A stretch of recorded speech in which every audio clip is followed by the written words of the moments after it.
BJP నా ప్రాణం, హిందుత్వం నా ప్రాణం. గోషామహల్ ఎమ్మెల్యే రాజాసింగ్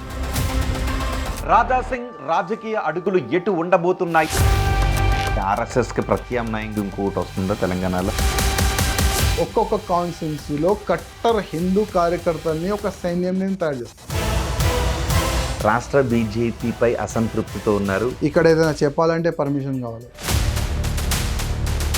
కేవలం రాజాసింగ్కి మాత్రమే ఉందా తెలంగాణలో బీజేపీకి అధికారంలోకి రావాలి? ప్రతి ఒక్క బీజేపీ కార్యకర్తలు మనసులో ఉన్నది బీజేపీ రావాలని. చేతు కట్టి పక్కా పాడేస్తే ఆయన ఏం చేస్తాడైనా ఏం చెప్పాలంటే కూడా ఆయన ఆదేశం తీసుకొని చెప్పాలి, ఏం చేయాలంటే కూడా ఆయన ఆదేశం తీసుకొని చేయాలి. ఆయన ఒక్కరే తెలంగాణలో బీజేపీ ఎదుగుదలను ఆపేస్తున్నారు అని మీరు అంటున్నారు. మీలో ఆయనకి ఏమి నచ్చట్లేదు, ఆయనలో మీకేమి నచ్చట్లేదు. కడుపులో కత్తిలు పెట్టుకొని కౌగిలించాలి అట్లాంటివి మాకు అలవాటు లేదు. మాకేం అలవాటు? కడుపులో కత్తి కాదు, చేతిలో కత్తి పట్టుకుంటాం మేము. అసలు బీజేపీలోకి అధికారం రాకుండా చేస్తుంది ఆయనే అని అంటున్నారు. మరి ఆయన బీజేపీలో అంచెలంచెలుగా ఎదుగుతున్నారుగా మీరంటున్న ఆయన. నాలాగా చాలా మంది కూడా ఇదే మీ ఛానల్లో వచ్చి కూడా బాధ్యత పేరు సవాల్ చెప్తారు. కేంద్రంకి ఒక లేఖ రాష్ట్రం, మీ ఐబీ రిపోర్ట్ తెప్పించుకోండి, తెలంగాణలో ఏమి జరుగుతుంది. ఇప్పుడు బీజేపీ అధ్యక్షుడు ఎలాగో 2 years ఉంటారు. 2 years తర్వాత ఒక ప్రెసిడెంట్ బీజేపీకి దొరుకుతారు. అది బండి సంజయ్ గారి రూపంలో కూడా ఉండదు. ఇప్పుడు కొత్త అధ్యక్షుడికి మీరు ఏదైనా మార్పులు చెప్పదలుచుకుంటే ఏం చెప్తారు? ఒత్తిడిలో పని చేయకండి, ఫ్రీ హ్యాండ్గా మీరు పనిచేస్తే మీకు మంచి పేరు వస్తుందని రామచంద్రరావు గారికి ఒక నివేదిక. మీరు ఇంకో పార్టీలోకి వెళ్ళడం కానీ పార్టీ పెట్టడం కానీ జరుగుతుందా జరగదా? నా బీజేపీ మంచిగా ఉంది, నో టెన్షన్. ఒక హిందూ ఆర్గనైజేషన్ పెట్టాలనుకుంటున్నాను.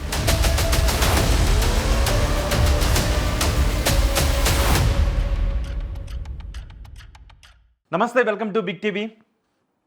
గోషామహల్ ఎమ్మెల్యే రాజాసింగ్ బీజేపీకి హిందుత్వానికి బలమైన వాయిస్ను వినిపిస్తూ బీజేపీ నా ప్రాణం, హిందుత్వం నా ప్రాణం అంటూ ఆయన ముందుకు వెళ్తూ ఉంటారు. అయితే ఇప్పుడు రాజాసింగ్ పార్టీకి ప్రేమలేఖ ఇచ్చి రాజీనామా చేయడం ఒక సంచలనం అయితే, పార్టీ ఆ ప్రేమలేఖను ఆమోదించి డివోర్స్ ఇవ్వడం మరో సంచలనం. ఇప్పుడు తెలుగు రాష్ట్ర రాజకీయాల్లో రాజాసింగ్ రాజీనామా గురించే పెద్ద ఎత్తున చర్చించుకుంటున్నారు జనం. రాజాసింగ్ రాజకీయ అడుగులు ఎటు ఉండబోతున్నాయి అని జనం చర్చించుకుంటున్నారు. సో ఇప్పుడు రాజాసింగ్ మన ముందున్నారు. ఆయన అంతరంగాన్ని ఈ ఇంటర్వ్యూలో మనం ఆవిష్కరిద్దాం. రాజాసింగ్ గారు నమస్తే అండి. రాజాసింగ్ గారు, ఈ ఇంటర్వ్యూలో మొత్తం నేను మీ అంతరంగాన్ని ఆవిష్కరించాలనుకుంటున్నాను. ఆ క్రమంలో కొన్ని మీరు ఇబ్బంది పడే ప్రశ్నలను కూడా ఎదుర్కోవచ్చేమో. నిజాయితీగా సమాధానం చెబుతారనుకోవచ్చా? ప్రయత్నం చేద్దాం. రాజాసింగ్ గారు, మీరు ఎప్పుడు మాట్లాడినా బీజేపీ నా ప్రాణం, హిందూతో నా ప్రాణం, అధిష్టానం మాటే నాకు శిరోధార్యం అనే మీరు ఎందుకు రాజీనామా లేఖను సమర్పించాల్సి వచ్చింది? రాజీనామా లేఖను సమర్పించే సమయంలో మీ మనసులో ఉన్నది అధిష్టానం పిలిచి మాట్లాడుతుంది అనా, లేక ఆమోదిస్తుంది అనా? బీజేపీ ఇవాళ కూడా నా ప్రాణమే. ఎప్పుడు కూడా నాకు పార్టీ వాళ్ళు పక్కా పెట్టవచ్చు, కానీ నేను బీజేపీని పక్కా పెట్టలేను. ఎందుకంటే చిన్నప్పటి నుంచే బీజేపీకి ఒక ఫాలోవర్గా మేము పెరిగినాం. బీజేపీ ఏ విధంగా దేశం గురించి, ధర్మం గురించి పని చేస్తుంది నాలాంటి చాలామంది హిందూ నాయకులకి, హిందూ కార్యకర్తలకి అందరు కూడా తెలుసు. అందుకోసం మాలాంటి వ్యక్తులు బీజేపీని ఇడవలేరు. ఇవాళ రాజీనామా గురించి మీరు ఒక క్వశ్చన్ అడిగినారు. రాజీనామా ఎందుకు ఇచ్చినారు? చాలామంది తెలంగాణలో ఉన్న హిందూ కార్యకర్తలు కూడా నాకు ఫోన్లు చేసి కానీ మెసేజ్ పరంగా కానీ అడుగుతున్నారు, అన్నా మనం రాజీనామా ఎందుకు ఇచ్చినాము, పార్టీలో ఉండే మనం కొట్లాడొచ్చు కదా అని చాలామంది కార్యకర్తలు నాకు ఫోన్ చేసి మెసేజ్ పరంగా కూడా చాలామంది సీనియర్, మా బీజేపీలో ఉన్న చాలామంది సీనియర్లు కూడా వాళ్ళు ఫోన్ చేసినారు. ఎంతవరకు వాళ్ళకి నేను సమాధానం ఇవ్వడానికి నేను ప్రయత్నం చేసినాను. ఓకే, మీ బిగ్ టీవీలో కూడా సమాధానం ఇవ్వడానికి నేను ప్రయత్నం చేస్తాను. నేను ముందు నుంచి ఒక ధర్మ సేవకుడుగా నేను పనిచేసినాను. యాజ్ అ హిందూగా ధర్మం గురించి ఎంత మనం సేవ చేయాలి అంతవరకు చేసుకుంటా మేము వస్తున్నాం. ఫస్ట్ హిందూ వాహిని ఒక ఆర్గనైజేషన్, అంటే రాష్ట్రీయ స్వయం సేవక్ సంఘే ఒక శాఖ. హిందూ వాహిని అంటే బజరంగ్ దళ్, విశ్వ హిందూ పరిషత్ ఎట్లా ఉంటుంది, ఇట్లనే హిందూ వాహిని యొక్క ఆర్గనైజేషన్. దాంట్లో మేము ఒక శారీరక ప్రముఖ్ లాగా మేము పనిచేసినాము. మళ్ళా జిల్లా వరకు, స్టేట్ వరకు ఒక పోజ్ తీసుకొని ప్రతి ఒక్క యూత్కి ధర్మం గురించి ఒక్కటి చేద్దాం అని ఆ ఉద్దేశంతో హిందూ వాహినిలో చేరిన తర్వాత బాగా పనిచేసినాం. గౌరక్షణ గురించి, లవ్ జిహాద్ గురించి. అప్పుడు వైఎస్ రాజశేఖర్ రెడ్డి గారు ముఖ్యమంత్రి ఉండే, అప్పుడు మన మొత్తం ఆంధ్రప్రదేశ్ ఉండే. అప్పుడు మా పనికి ప్రతిసారి ఏదో ఒక కొట్లాట జరగాలి. ఎక్కడైనా మా హిందువులకి కన్వర్షన్ చేయడానికి వస్తే అక్కడ మేము ఎదురుగా నిలబడి వాళ్ళతో ఫైట్ చేస్తే అక్కడ ఒక కమ్యూనల్ అట్లాంటి ఒక వాతావరణం క్రియేట్ కావాలి. మా వల్ల చాలాసార్లు 144 సెక్షన్ గవర్నమెంటే పెట్టింది, అట్లాంటి మూమెంట్ కూడా వచ్చింది. అప్పుడు ఏంటంటే అరే భయ్, ఈ హిందూ వాహినియోలు, ఈ కార్యకర్తలు, ఈ వీళ్ళ వల్ల కమ్యూనల్ వాతావరణం ఇట్లా అవుతుంది, వీళ్ళకి ఏదో ఒక చేయాలని అప్పుడున్న గవర్నమెంట్ మా పైన కుట్ర చేసి లేనిపోని కేసులు మా పైన పెట్టాలి, జైలుకి పంపించాలి, లేనిపోని మర్డర్ కేసులు పెట్టాలి, జైలుకి పంపించాలి. అట్లాంటి ఆ సమయంలో జరిగింది. అప్పుడు కూడా ఆగలే. జైలుకి వెళ్ళాలి, బయటికి రావాలి, మళ్ళీ అదే ధర్మ ప్రచారం చేయాలి, జైలుకి వెళ్ళాలి, మళ్ళీ బయటికి రావాలి, అదే ధర్మ ప్రచారం చేయాలి. ఇది జరిగింది. లాస్ట్కి వీళ్ళని ఎన్కౌంటర్ చేయాలి, అట్లాంటి కూడా ఒక మూమెంట్ వచ్చింది. అప్పుడు ఎన్కౌంటర్ చేయని కూడా మాకు అడవిలో తీసుకొని పోయినారు, సంపనికి మొత్తం ప్లాన్ చేసుకున్నారు ఎన్కౌంటర్ చేయడానికి. అప్పుడు కూడా తీసుకెళ్లారా? అడవిలో తీసుకొని పోయినారు ఆ సమయంలో.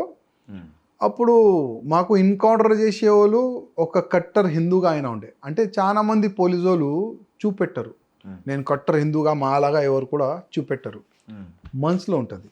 ఆయన పోలీస్ డ్రెస్లో ఉంటే కూడా ఆయన మనసులో ఏదో ఒక చోట ధర్మం ఉంటుంది, ఒక హిందూజం ఉంటుంది.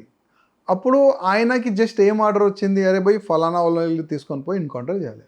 ఆయన వచ్చిండు, మాకు తీసుకొని వెళ్ళిపోయిండు, అడవికి తీసుకొని పోయిండు. దాదాపు 3-4 అవర్స్ బండిలోనే ఉండే, మేము మొత్తం బట్ట ఉండే, తీసుకొని పోయిండు. ఇప్పుడు అడవిలో బండి ఆపి ఉరకండి అంటుండే ఆయన, ఉరకండి. నేను అడిగినా సరే ఎందుకు ఉరకాలి, అర్థమైతే లేదా మీకు, ఇవాళ మీ లాస్ట్ డే. ఆయన గన్ తీసుకొని మొత్తం లోడ్ గీడ్ చేస్తుంది. మంచిది జరగదా, ఎన్కౌంటర్ అట్లాంటి మూమెంట్ అయితే మాకు కనబడుతుంది. మళ్ళీ ఉరకండి. అరే ఉరకండి సార్, డైరెక్ట్ కొట్టండి మీరు. మా లక్ష్యం ఇదే, ధర్మం గురించి సావాలి, ధర్మం గురించి బతకాలి. అదే లక్ష్యంతో ఇవాళ ఇక్కడ వరకు వచ్చినాం కదా. మా లక్ష్యం పూర్తి అవుతుంది. ఇది మా కళ, ధర్మం గురించి సావాలని మా కళ. చంపండి. మళ్ళీ ఆయన ఆలోచన వేసింది, ఇదేంద్రాబాయ్ వీళ్ళు ఇట్లా మాట్లాడుతున్నారు, ధర్మం గిర్వం అంటున్నారు, మాకైతే ఒకటే ఆదేశం వచ్చింది, వీళ్ళిద్దరిని తీసుకొని పోవాలి, చంపేసేయాలి. వీళ్ళు ధర్మం గిర్వం అసలు ఏంది పోయి, మీరు ఎవరు? అప్పుడు ఆయన అడిగిండు ఆఫీసరు. అప్పుడు అడిగితే దాదాపు 2 గంటలు మా హిస్టరీ ఆయనకి చెప్పినాం. అయ్యా స్వయంసో హిందూ వాహిని కార్యకర్తలు, మేము ధర్మ సేవకుడు, ఈ విధంగా కన్వర్షన్ని కానీ గౌరక్షణ గురించి కానీ ఇట్లా మేము పనిచేస్తాం.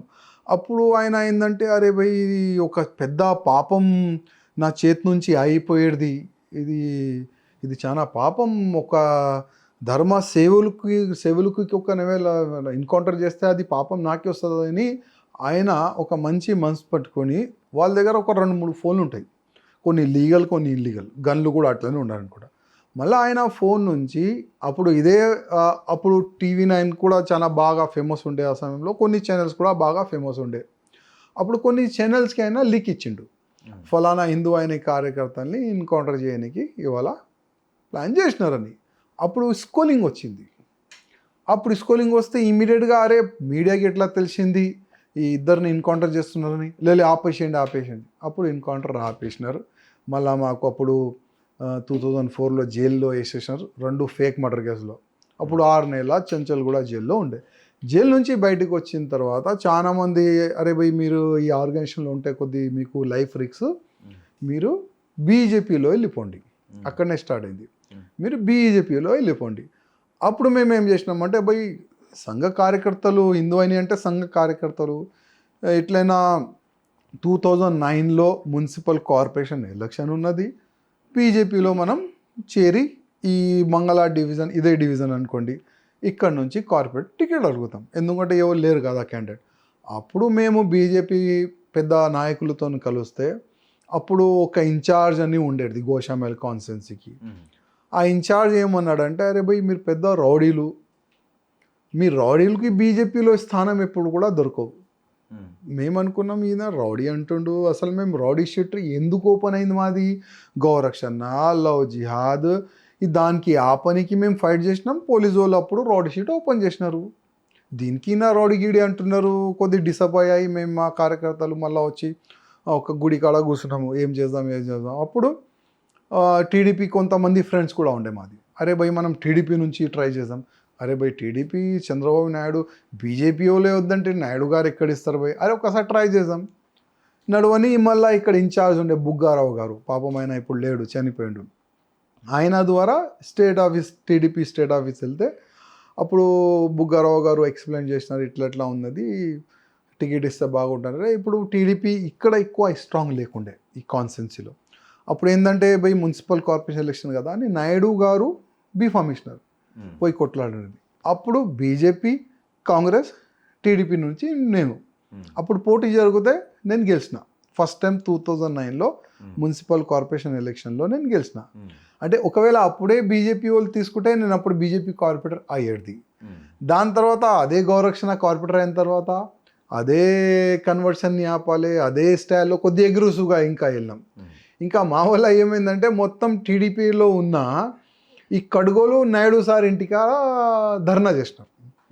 అరే ఈయన టీడీపీ కార్పొరేటర్ అంటుండు, మళ్ళీ ఈ మొత్తం బీజేపీ భావజాలీలో ఉన్నాయి, మొత్తం గడబడి చేస్తుండు, మా పైన కొడుతుండు, మా బండ్లు కాల పెడుతుండు అని నాయుడు సార్ ఇంటికి ధర్నా చేస్తే నాయుడు సార్ పిలిచినారు. ఇక్కడ రాజసింగ్ ఏంది, నువ్వు బీజేపీలో ఉన్నావా టీడీపీలో ఉన్నావా? టీడీపీలో ఉన్నా. అయ్యా ఇది సెక్యులర్ పార్టీ, ఇది హిందీ పార్టీ కాదు, మా పార్టీ ఏంటంటే అందరికీ తీసుకొని నడవాలి, ఇట్లా ఉంటే కష్టం కొద్దిగా, నీ వల్ల నా ఓట్ బ్యాంక్ కానీ మా కార్యకర్తలు అందరికీ తీసుకొని నడవాలి, ఇట్లా ప్రాబ్లం అవుతుంది, కొద్ది చూడు నువ్వు బీజేపీలో వెళ్ళిపో. అప్పుడు నాయుడు గారు చెప్పిన తర్వాత 2014లో బాబాసాహెబ్ అంబేద్కర్ గారు జయంతి రోజే నేను బీజేపీలో చేరిన తర్వాత అప్పుడు కూడా బీజేపీకి ఇక్కడ ఒక మంచి వాతావరణం ఉండే. అప్పుడు సంఘ అధికారులు అందరూ నాకు ఆశీర్వాదం ఇచ్చి ఎమ్మెల్యే టికెట్ ఫస్ట్ టైం 2014లో నేను తీసుకున్నాను. అప్పుడు తెలంగాణ ఆంధ్రప్రదేశ్ సపరేట్ అయిపోయింది. అప్పుడు గోషామహల్ కార్యకర్తలు బీజేపీ కార్యకర్తలు ప్రజల ఆశీర్వాదం వల్ల ఫస్ట్ టైం ఎమ్మెల్యే అయినా. ఎమ్మెల్యే అయిపోయిన తర్వాత కూడా ధర్మం పని ఇంకా పెరిగింది, అదే గౌరక్షణ, అదే లవ్ జిహాద్ పైన ఆపాలే. ఇప్పుడు కూడా మీ ముందు కూడా అదే మాట్లాడుతున్నా, ఒక హిందూ అమ్మాయి ఒక ముస్లిమ్స్ అమ్మాయితోని మ్యారేజ్ ఒక ఇష్యూ ఉంటే అదే అప్పుడు మీ గురించి మాట్లాడుతాం, అదే పని. కానీ ఏంటంటే ప్రతిసారి ఇప్పుడు మన ఇల్లు బీజేపీ అంటే నా ఇల్లు అనుకుంటాను నేను. నా ఇంట్లో చిన్న తమ్ముడు కానీ పెద్ద తమ్ముడు కానీ మన పెద్దలు కానీ ఏదైనా మంచి గురించి డిస్కషన్ జరుగుతుంది.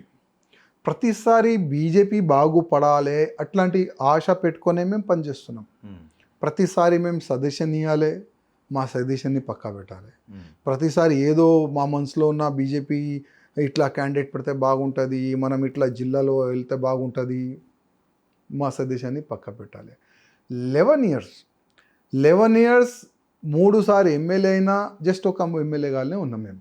అంటే ఒక పోస్ట్ కావాలి దానికి మేము ఎప్పుడు కూడా ఆశ పడం కూడా. మా లక్ష్యం ఏంటంటే నాలాంటి లక్షల మంది బీజేపీ కార్యకర్తలు మనసులో ఏముందంటే ఒక్కసారి బీజేపీ గవర్నమెంట్ తెలంగాణలో రావాలి. బీజేపీ గవర్నమెంట్ రావాలంటే నాయకులు ఫస్ట్ సరిగ్గా ఉండాలి. నాయకులు సరిగ్గా ఉంటేనే క్యాండిడేట్ సరిగ్గా ఉంటారు, క్యాండిడేట్ సరిగ్గా ఉంటేనే ప్రజలు వాళ్ళకి సపోర్ట్ చేస్తారు, ఆశీర్వాదం, అప్పుడే మనం గెలుస్తాం. ఎక్కువ శాతం ఎమ్మెల్యే గెలిచిన తర్వాతనే కదా బీజేపీ గవర్నమెంట్ వచ్చేది. కానీ ఇక్కడ అట్లాంటి ఏం ప్లాన్ లేదు, ఏమీ ఆలోచన లేదు. ఎన్నోసార్లు మేము సజెషన్ ఇస్తే కూడా కొన్ని ఇబ్బందులు జరుగుతున్నాయి. సజెషన్ మా ఏంటంటే కనీసం ఒక 6 నెలల ముందే క్యాండిడేట్ని డిసైడ్ చేయాలి. ఒక్క నియోజకవర్గంలో 5, 10, 20 క్యాండిడేట్లు ఉంటారు. 6 నెలల ముందే ఆ 20, 30, 50 మంది ఉండని క్యాండిడేట్ పిలవండి, మీటింగ్ చేయండి. భయ్ ఎంతమంది కొట్లాడతారు నియోజకవర్గం నుంచి? భయ్ మేము ఓకే, వాళ్ళందరిలో కొన్ని ఫేస్ వాల్యూ ఉన్న వాళ్ళకి మనం ఐడెంటిఫై చేయొచ్చు.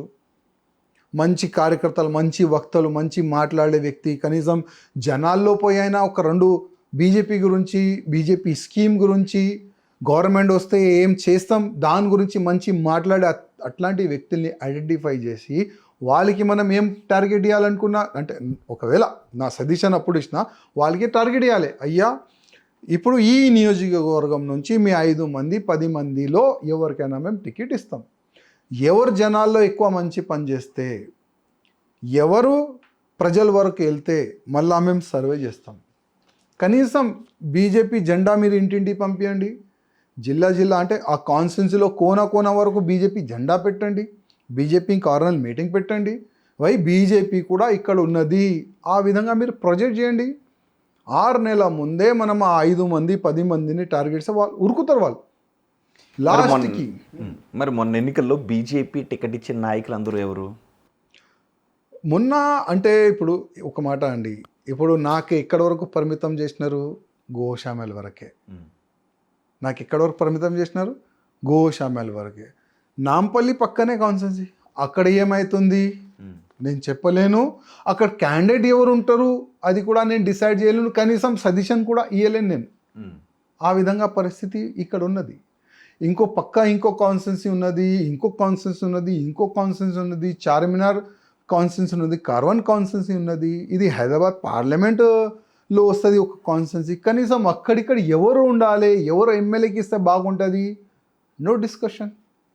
కనీసం కొద్దిగా మాట్లాడి భయ్ ఈ లిస్ట్ ఉన్నది, ఈ హైదరాబాద్ పార్లమెంట్లో 7 కాన్స్టిట్యున్సీ వస్తుంది, ఈ ఒక్క కాన్స్టిట్యున్సీ అయితే మీకు ఇస్తున్నాము, ఈ 6 కాన్స్టిట్యున్సీలో వీళ్ళకి ఇస్తే చాలా బాగుంటుంది. కనీసం మాట్లాడాలి కదా, నో ఛాన్స్. ఏం మాట్లాడారు అసలు, చర్చన కూడా చేయరు. ఇంకోటి నా కాన్స్టిట్యున్సీలో కార్పొరేటర్ వాళ్ళు డిసైడ్ చేస్తారు, కన్వీనర్ వాళ్ళు డిసైడ్ చేస్తారు, జిల్లా ప్రెసిడెంట్ వాళ్ళు డిసైడ్ చేస్తారు. మళ్ళీ మేమేం చేయాలండి? రాజశేఖర్ వాళ్ళు అంటే ఎవరు డిసైడ్ చేస్తారు? ఉన్నారు. ఇప్పుడు సమయం ఎట్లా అంటే ఆల్రెడీ నేను ఫుల్ టార్గెట్ అయ్యి ఢిల్లీ కూడా ఒక పెద్ద రిపోర్టు, పెన్ డ్రైవ్లో వీడియోలు అన్నీ నిండి పంపిస్తున్నారు. ఇంకా నేను టార్గెట్ కావాలని అనుకున్నాను. ఇంకా బయటకు వచ్చిన తర్వాత నేను ఇంకా టార్గెట్ కావాలని అనుకోవడం లేదు అంటే మీరు బీజేపీతో ప్యాచప్ చేసుకోవాలనుకుంటున్నారా? బీజేపీతోని ఎప్పుడు కూడా నేను ప్యాచప్ అనుకుంటా. ఇది నా ఇల్లు, నేను చెప్పినా కదా, నా ఇల్లు, నా పెద్దోళ్ళతో పక్కా నేను కొట్లాడతా. తప్పు మంచి చెడు గురించి నేను చర్చ చేస్తా, ఫైట్ చేస్తా. గతంలో కూడా 14 నెలలు బీజేపీ నుంచి నేను బయటకు ఉండే, సస్పెండ్ అయిన అప్పుడు. మునవర్ ఫారూక్కి ఆ ఫాల్తుగాడు మా సీత తల్లిని, రాముడు దేవుడిని తిట్టిండు. ఎవరైనా కౌంటర్ ఇవ్వలే, నేను కౌంటర్ వేసిన. ఆ కౌంటర్ వల్ల సస్పెండ్ అయిన తర్వాత కూడా వేరే పార్టీలో పోలే. బీజేపీకి నష్టం జరిగే అట్లాంటి ఏం పని కూడా చేయలే. ఇప్పుడు కూడా నేను చేయను కూడా. ఇప్పుడు కూడా మీరు అడిగిన క్వశ్చన్కి నేను ఆలోచన చేస్తా. ఒకవేళ మీ అడిగిన క్వశ్చన్కి ఒకవేళ నేను ఏ విధంగా జవాబు ఇవ్వాలి, ఒకవేళ నా జవాబుకి నా ఆన్సర్కి బీజేపీకి కానీ ఎవరికైనా నష్టం అవుతుందా అది ఆలోచన చేస్తే నేను జవాబు ఇస్తాను, ప్రయత్నం చేస్తా. అట్లాంటి జవాబు. రాజేసింగ్ గారు, మీరు చాలా సందర్భాల్లో బీజేపీని, రాష్ట్ర బీజేపీ నేతలు ఎదగనివ్వడం లేదు అని మీరు కామెంట్ చేయటం, అది బీజేపీకి ప్లస్ అవుతుంది అనుకుంటున్నారా, ప్రజాక్షేత్రంలో మైనస్ అవుతుంది అనుకుంటున్నారా? కనీసం వాళ్ళు మారుతారు అనుకుంటున్నాను. కనీసం బీజేపీ పార్టీ వ్యక్తుల పార్టీ కాదు. బీజేపీ పార్టీ ప్రతి ఒక్క బూత్ కార్యకర్తలో ఉన్న వాళ్ళ పార్టీ. ఎంతోమంది బీజేపీ పార్టీ నిలబడాలి అని కష్టపడ్డారు, లైవ్ ఇస్తున్నారు. చాలా మంది 50 years, 60 years, 70 years వరకు బీజేపీ బాగుపడాలి, స్ట్రాంగ్ కావాలి, గవర్నమెంట్ రావాలని కష్టపడ్డారు. వాళ్ళు అందరు కష్టపడ్డారు కదా. ఇప్పుడు వాళ్ళ ఆలోచన ఏముంటుంది, గవర్నమెంట్ రావాలి. కానీ కొంతమంది ఆ పెద్ద నాయకులు మేం బాగుంటే సర్రాబై, మేం బాగుంటే మంచిది, మిగతా పార్టీ చూద్దాం, నెక్స్ట్ తీసుకొని వద్దాం. ఎప్పుడు తీసుకొని వస్తారు? ఆల్రెడీ 3rd time నడుస్తుంది. ఇప్పుడు 18లో నేను ఒక్కటే గెలిచిన. ఎందుకు అందరికీ తెలుసు. 23లో మొత్తం గ్రేటర్ హైదరాబాద్లో కూడా నేను ఒక్కటనే గెలిచిన. ఎందుకు అందరికీ తెలుసు, చెప్పే అవసరం లేదు. కనీసం నెక్స్ట్ ఎలక్షన్లో అయినా బీజేపీ గవర్నమెంట్ రావాలి కదా. వేరే వేరే రాష్ట్రంలో బీజేపీ గవర్నమెంట్ వచ్చేస్తుందంటే ఇక్కడ ఎందుకు, ఇక్కడ స్కోప్ ఉన్నది. రాజాసింగ్ గారు 3 సార్లు నేను గెలిచాను కాబట్టి పార్టీ కంటే నేనే బలమైన నేతను అని మీరు అనుకుంటున్నారా? ఎప్పుడు కూడా ఎవరు కూడా అనుకోరు. ఎవరు కూడా అట్లాంటి అనుకుంటే ఆయన ఖతం రాజకీయంలో, బీజేపీలో ఖతం అనుకోండి. ఇవాళ కూడా అండి మీరు నా ఎంబడి జస్ట్ ఒక రౌండ్ కొట్టండి బైక్లో, మనం ఇద్దరం బైక్లో ఇట్లా తిరుగుతాం. వితౌట్ సెక్యూరిటీ మా కాన్స్టిట్యున్సీలో బైక్లో మేమే తిరుగుతాం, ఏ నాయకులు కూడా తిరగరు. అట్లాంటి సింపుల్గా ఈజీగా దొరికేది ఒకటే ఒక ఎమ్మెల్యేది రాజాసింగ్ అని జనాలు అంటారు, నేను కాదు. చిన్న చిన్న అంటే 5 years కానీ 3 years కానీ 4 years కానీ చిన్న పిల్లోడు కూడా మేము ఇట్లా వెళ్తే ఆయన నిలబడి భయ్యా జై శ్రీరామ్ అట్లాంటి ఒక మంచి మూమెంట్ మా కాన్స్టిట్యున్సీలో మేము తీసుకొని వచ్చినాం. ఒక మంచి వాతావరణం మా కాన్స్టిట్యున్సీలో తీసుకొని వచ్చాం. అట్లాంటి ఆలోచన మాది. మా ఆలోచన ఏంటంటే మనం ప్రజా మనిషి, ఎమ్మెల్యే అట్లాంటి కాదు, నార్మల్ ఉంటాం, ఇదే పైన ఇల్లు కింద ఆఫీస్. ఒకవేళ అట్లాంటి ఆలోచన ఉంటే నేను ఎక్కడ ఉండాలి, వాళ్ళలాగా బంజారాల్లో జూబ్లీ హిల్స్ అక్కడిక్కడ ఉండాలి నేను. రాజాసింగ్ గారు తెలుసు, అందుకే మీరు గోషామహల్కి ఎమ్మెల్యే అయినా తెలుగు రాష్ట్రాల్లో ప్రతి నియోజకవర్గానికి రాజాసింగ్ అంటే ఎవరు అనగానే తెలిసినటువంటి ఎమ్మెల్యే. కానీ మీరు బరువెక్కిన హృదయంతో ఉన్నాను, ఆవేదనతో మాట్లాడుతున్నాను చాలా మాట్లాడారు. బీజేపీ రాష్ట్ర నాయకత్వంలో రావాల్సిన మార్పుల గురించి మాట్లాడారు. కాబట్టి ఈ ఇంటర్వ్యూలో మీరు కొన్ని ఇబ్బంది పడే ప్రశ్నలని, సమాధానం చెప్పక తప్పని ప్రశ్నలు కూడా ఎదుర్కోవాల్సి రావచ్చు. అందుకే నేను ఈ ఇంటర్వ్యూలో మిమ్మల్ని కొన్ని క్వశ్చన్స్ గుచ్చి కూడా అడగాలని అనుకుంటున్నాను. ఓకే, మీరు రాజీనామా చేసింది మీకు అధ్యక్ష పదవి రాలేదు అనా, తెలంగాణలో పార్టీ అధికారంలోకి రాలేకపోతుందన్న బాధనా? బీజేపీ తెలంగాణలో అధికారంకి వస్తలేదని అదే బాధ మాకు. ఇప్పుడు రామచంద్రరావు గారు మంచి వ్యక్తి, చాలా సంవత్సరాల నుంచి రామచంద్రరావు గారికి ఒక అడ్వకేట్ రూపంలో మేము చూస్తున్నాం, మంచి రైటర్. కానీ నేనేమనుకున్నా అంటే 8 members ఎంపీ ఉన్నారు, 8 members ఎమ్మెల్యే ఉన్నారు, 3 ఎమ్మెల్సీస్ ఉన్నారు, చాలామంది సీనియర్ బీజేపీ నాయకులు ఉన్నారు.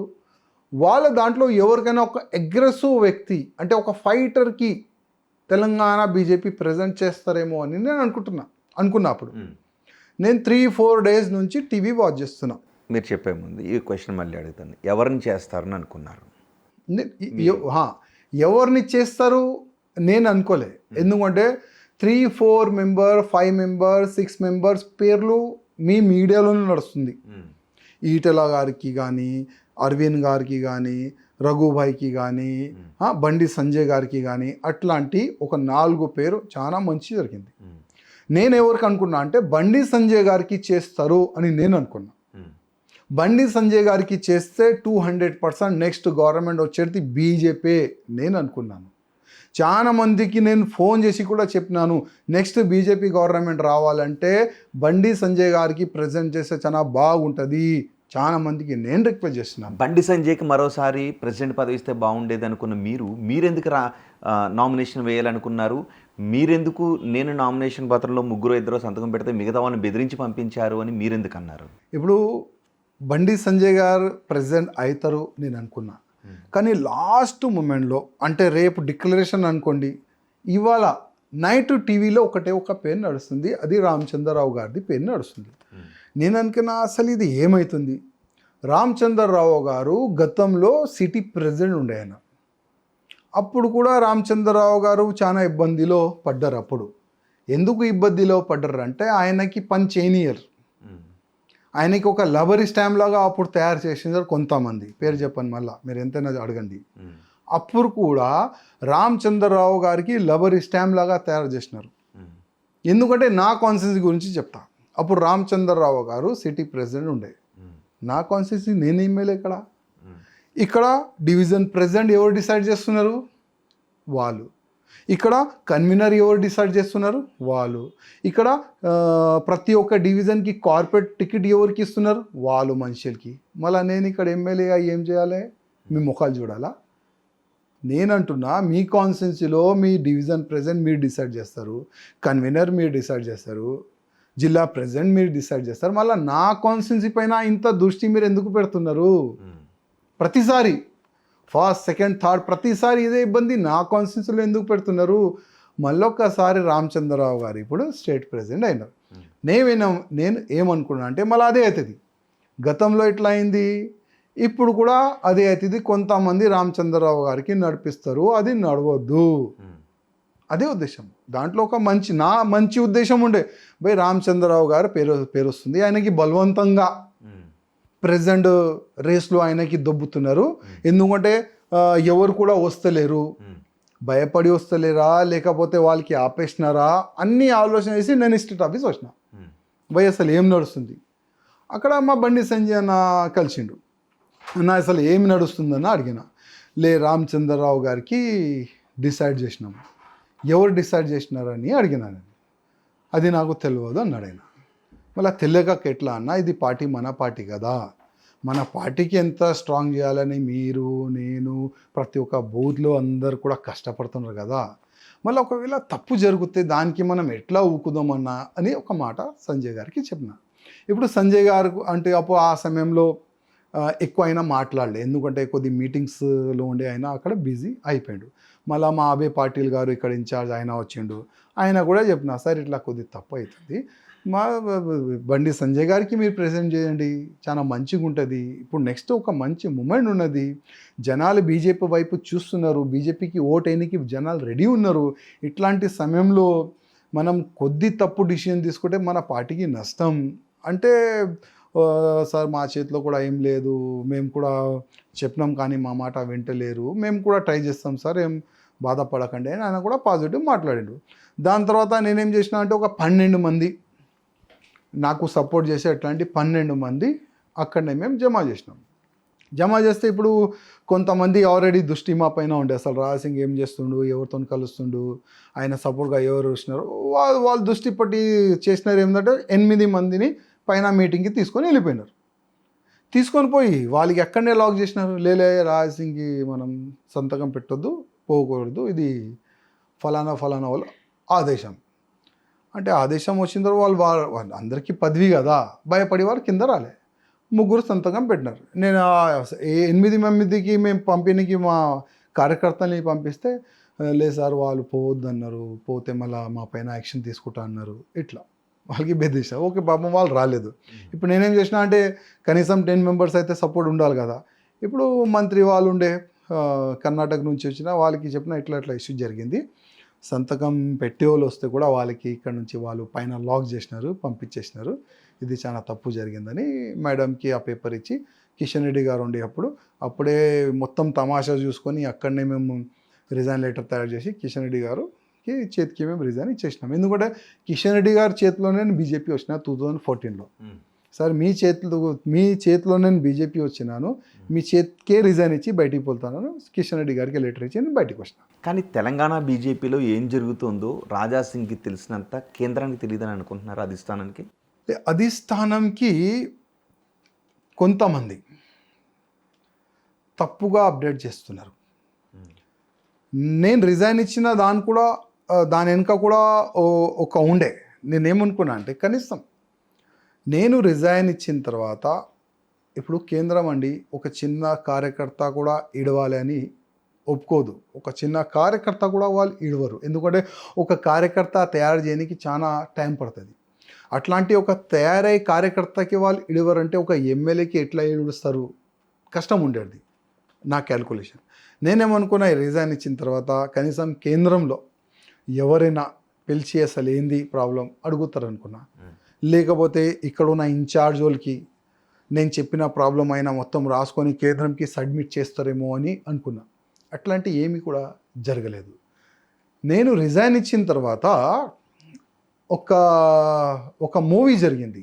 ఆ మూవీ ఏంటంటే కొన్ని యూట్యూబ్ ఛానల్లో ఎవరు ఏమి ఇస్తారు అది మీ చేతిలో నా చేతిలో ఏమి ఉండవు. ఎవరైనా ఏదైనా ఫోన్లో రికార్డ్ చేసి టక్కమని అయినా వేస్తాడు. ఒక 2-3 కొన్ని ఛానల్స్ వాళ్ళు టీఆర్పీ పెంచడానికి కొన్ని వార్తలు వాళ్ళు నడిపిస్తున్నారు. వార్తలు ఏ విధంగా అంటే రాజాసింగ్కి అమిత్ షా గారు ఫోను, రాజాసింగ్కి డైరెక్ట్ మోదీ గారు ఫోను, ఇట్లా కొన్ని వార్తలు నడిచింది. ఆ వార్తలు ఇంకా వెబ్ ఛానల్ అక్కడిక్కడ జరిగితే ఏమైందంటే అది మొత్తం ఒక ఒక టీం నా వెనుక ఉన్నది. అంటే చాలామంది నాకు ప్రేమించే వాళ్ళు కూడా ఉంటారు, కొంతమంది శత్రువులు కూడా ఉంటారు. వాళ్ళకి నేను శత్రువులు కూడా అనుకోను నేనైతే. కానీ వాళ్ళు ఏం చేసినారు, ఈ సోషల్ మీడియాలో నడిచేది మొత్తం డౌన్లోడ్ చేసి ఒక పెన్ డ్రైవ్లో వేసి ఢిల్లీ పంపిస్తారు, ఒక రిపోర్ట్ రాసి. రాజా సింగ్ ఈ విధంగా ఒక న్యూస్ నడుపుతుండు, ఆయన చాలా పెద్ద వ్యక్తి, ఆయన పెద్ద హీరో, ఆయనకి అమిత్ షా ఫోన్ చేస్తుండంట, ఆయనకి మోదీ గారు ఫోన్ చేస్తుండంట, ఈ విధంగా ఆయన బిల్డప్ ఇస్తుండు అని కేంద్రంకి తప్పు వార్తలు ఇచ్చినారు. కేంద్రంకి తప్పు వార్తలు ఇచ్చిన తర్వాత కేంద్రం కూడా అరే ఇది తప్పు వార్త ఆయన నడుపుతుంది కదా, ఓకే ఫస్ట్ రిజైన్ అయితే యాక్సెప్ట్ చేసుకోండి, దాని తర్వాత చూసుకుందాం అని వాళ్ళు రిజైన్ యాక్సెప్ట్ చేసినారు. దాని తర్వాత నేను ఒక లేఖ రాసిన, సార్ ఇట్లా కొన్ని ఛానల్స్లో ఈ విధంగా కొన్ని తప్పు వార్తలు నడిచినాయి, నాకు కూడా ఢిల్లీ నుంచి కొద్ది ఫోన్ వచ్చినాయి, ఇట్లా ఈ వార్తల విషయం ఏంది, ఇది తప్పు కదా అని అడిగితే వాళ్ళకి నేను సమాధానం ఇచ్చినాను. లేదు సార్ మీరు చెప్తే ఆ ఛానల్ వాళ్ళకి నేను నోటీస్ కూడా పంపిస్తాను లీగల్, అసలు ఈ ఫేక్ వార్తలు మీరు ఎందుకు నడుపుతున్నారు, ఏ ఆధారంతో మీరు ఈ న్యూస్ నడుపుతున్నారు, మీరు చెప్తే నేను నోటీస్ కూడా పంపిస్తాను అంటే ఢిల్లీ వాళ్ళు అన్నారు ఉండండి దీనిపైన మనం ఎంక్వైరీ చేద్దాం. దాని తర్వాత ఇది మొత్తం నడుస్తుంది. ఇది వరుసగా 3 సార్లు దేశాన్ని వెళుతున్నటువంటి పార్టీకి రాజా సింగ్ పైన కొన్ని యూట్యూబ్ ఛానల్స్ ప్రసారం చేసిన వార్తలను పంపిస్తే 3 సార్లు గెలిచిన రాజా సింగ్ని వదిలేసుకుంటుందా పార్టీ కేవలం ఆ వీడియోస్ పైన? ఆ వీడియోస్ ఒక ఫైల్ తీసుకొని పోయి చాలా పెద్ద వ్యక్తులు కదా, మీలాగా ఒక చిన్న కార్యకర్తగా లేరు, వాళ్ళు చాలా పెద్ద వ్యక్తులు. నేను స్ట్రైట్గా అడగనా, మీరు అడిగితే కిషన్ రెడ్డి నేను పేరు చెప్పాను కదా, మీరు ఎంతైనా అడుగుతే నేను పేరు చెప్పాను, ఎందుకంటే అనవసరం ఇంకా శత్రువుల్ని పెంచుకోవాలని నాకు లేదు. తీసుకొని పోయే చాలా పెద్ద వ్యక్తులు, వాళ్ళకి కాదని కేంద్రం వాళ్ళు చెప్పలేరు. అందుకోసం కేంద్రం వాళ్ళు ఏమన్నారు, ఓకే బై ఫస్ట్ తీసుకోండి, యాక్సెప్ట్ చేసుకోండి, దాని తర్వాత మనం మాట్లాడదాం. కేంద్రం ఎప్పుడు కూడా రాజా సింగ్ తప్పు అని ఎప్పుడు కూడా చెప్పలే. నా వల్ల బీజేపీకి ఎప్పుడు కూడా నష్టం ఎక్కడ కూడా జరగదు, ఎక్కడ కూడా అంటున్నా. నేను మహారాష్ట్ర వెళ్తా, మహారాష్ట్ర ఎన్నికలకైనా ముందు 35 సభలు ర్యాలీలు చేసిన నేను. నా సభలు ఎక్కడెక్కడైంది, బీజేపీకి 20-30 వేల ఓట్ల బ్యాంక్ పెరిగింది అక్కడ. కర్ణాటక కానీ, రాజస్థాన్ కానీ, మధ్యప్రదేశ్, ఛత్తీస్గఢ్ 7 స్టేట్లో రాజా సింగ్ ఎవరు అంటే ఒక హిందీ లీడర్గా ఒక చిన్న గుర్తింపు నేను తీసుకొని వచ్చిన. నేను పెద్ద అని చెప్తలే, మళ్ళీ ఒక చిన్న గుర్తింపు నేను తీసుకొని వచ్చిన. నా సభలు కానీ నా ఎక్కడైనా ప్రోగ్రామ్ అయితే అక్కడ హిందూజం పెరుగుతుంది, హిందూజం తక్కువ ఏం కాదు. హిందూజం ఎక్కడెక్కడ పెరుగుతాయి అక్కడక్కడ బీజేపీ ఓడిపోయి పెరుగుతుంది. ఎందుకంటే ఇవాళ ధర్మం గురించి ఓపెన్గా మాట్లాడే ఒక పార్టీ అది బీజేపీ. ధర్మం గురించి ఫైట్ చేసే ఒక పార్టీ అది బీజేపీ, వేరే పార్టీ కాదు. కానీ ఒకటి నిజమే, రాజా సింగ్ బద్ధుడైన బీజేపీ కార్యకర్త, రాజా సింగ్ బద్ధుడైన బీజేపీ ఎమ్మెల్యే, ఇక్కడెక్కడ డౌట్లు. కానీ రాజా సింగ్ క్రమశిక్షణ తప్పే బీజేపీ నేత. బలానికంటే క్రమశిక్షణకి ఎక్కువ ఇంపార్టెన్స్ ఇస్తామనే సంకేతాలు బీజేపీ ఇస్తుందా? ఇప్పుడు క్రమశిక్షణ గురించి మీరు మాట్లాడుతున్నారు. ఆ క్రమశిక్షణగా నేనే ఉండాలా, మీరు ఉండకూడదా? మీరు తప్పులు చేస్తే అది ఎవరు చూస్తారు, ఎవరు మీకు చెప్తారు? అది కూడా ఉంటాయి కదా. ఇవాళ రాజా సింగ్ ఓకే మీ మాట వినరు, రాజా సింగ్కి ఏది అర్థమైతే ఇది చేస్తాడు, ఏది కరెక్ట్ అయితే ఇది చేస్తాడు. ఎక్కడైనా తప్పు జరిగితే కూడా దానికి ఓపెన్గా ఎవరికి చెప్పాలి ఆయనకి చెప్పడానికి అయినా ప్రయత్నం చేస్తారు. అది నా స్టైల్. కానీ క్రమశిక్షణకి పార్టీ లైన్ దాటిన పని చేస్తుండే, ఎప్పుడు కూడా పార్టీ లైన్ మేము దాటలే. కానీ నా పైన కుట్రలు జరిగితే దానికి నేను వ్యతిరేకంగా పక్కా మాట్లాడతా. నా పార్టీ పైన కుట్రలు జరిగితే దాని గురించి నేను పక్కా మాట్లాడతా. ఎందుకంటే మేము కూడా ఈ ఇంట్లోనే ఉన్నాం, ఈ పార్టీలోనే ఉన్నాం. పార్టీకి నష్టం జరుగుతుంది అంటే వేరేలు ఊకుంటారేమో, నేను ఊకోను. పక్కా ఇవాళ కాదు రేపు కూడా ఊకోను. అసలు ఎందుకు రాజా సింగ్ అంటే అంత కుట్ర?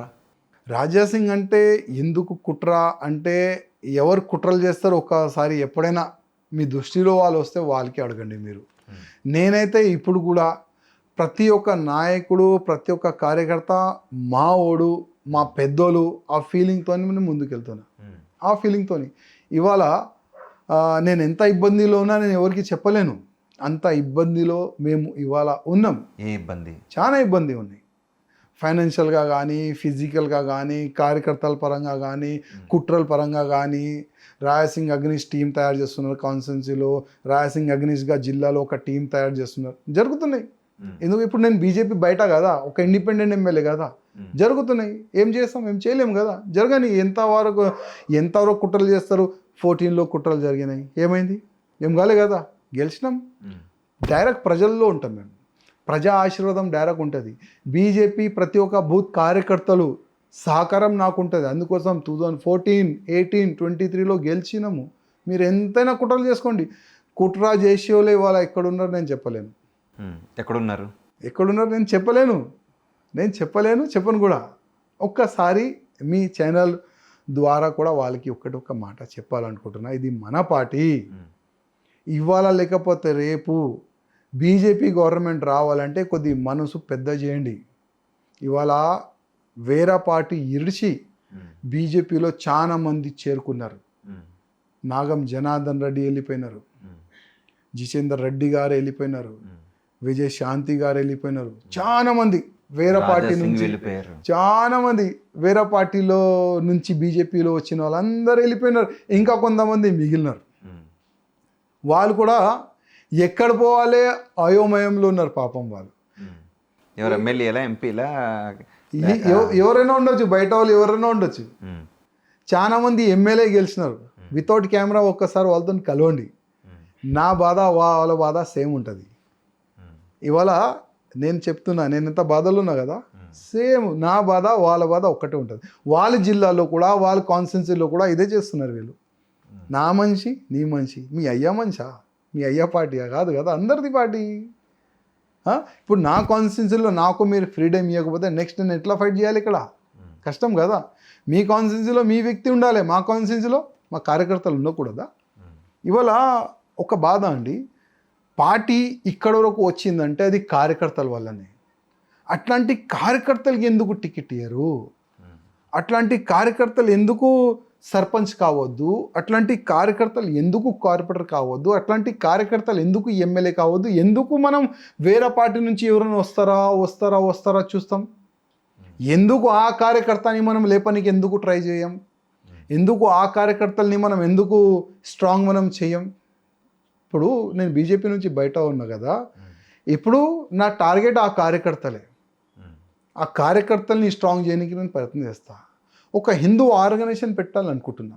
ఇప్పుడు ఏ ఛానల్కి నేను చెప్పలే, మీకు చెప్తున్నా. ఒక హిందూ ఆర్గనైజేషన్ పెట్టి ప్రతి ఒక్క నియోజకవర్గంలో ఒక హిందూ సైన్యం తయారు చేయాలని అనుకుంటున్నా. ఆ హిందూ సైన్యంకి ఫుల్ ఫ్రీడమ్. ఇవాళ చాలా గుళ్ళు పైన దాడి జరుగుతున్నాయి. చాలా గుళ్ళు ఈ ఎంఆర్ఓ వాళ్ళు తక్కువని కొట్టేస్తున్నారు. ఒక మస్జిద్ కొడతారా? వాళ్ళు ఇట్లా పలగొడతారా? దమ్ము ఉందా? లేదు కదా. ఒక దర్గా పలగొడతారా? లేదు కదా. ఒక చర్చ్ పలగొడతారా? లేదు కదా. కానీ హిందూ దేవాలయం టక్కుమని లేపేస్తున్నారు. ఎందుకు లేపుతున్నారు? ఎందుకంటే ఎవరు కూడా ఫైట్ చేసేవాళ్ళు లేరు. బయట వస్తే పోలీసు వాళ్ళు కేసులు పెడుతున్నారు, జైలుకి పంపిస్తున్నారు. ఆ హిందూ ఆర్గనైజేషన్ రాబోయే రోజుల్లో ఒక పార్టీగా అవతరించబోతుందా? పార్టీగా ఎప్పుడు కూడా ఒక కొత్త పార్టీ రాజాసింగ్ వల్ల రాదు. రాజాసింగ్ వల్ల ఎప్పుడు కూడా కొత్త పార్టీ తెలంగాణలో రాదు. 200% మేము మళ్ళా పోయేది బీజేపీ.